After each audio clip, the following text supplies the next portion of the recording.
çok fena uyku bastırdı ya.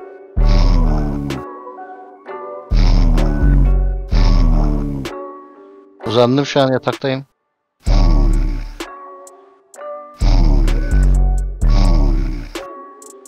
Uzandım, şu an yataktayım.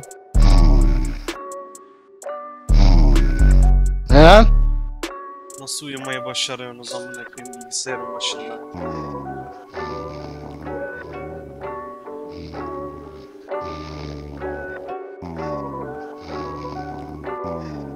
Ya beni kim spot ediyorsa Türkiye onun götüne parmak koysun, daha da bir şey demiyorum.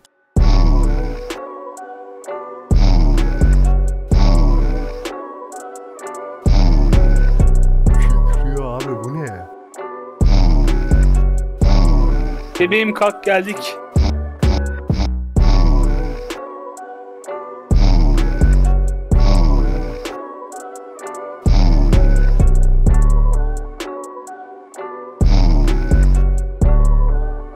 Oğlum çok fena uyku bastırdı ya.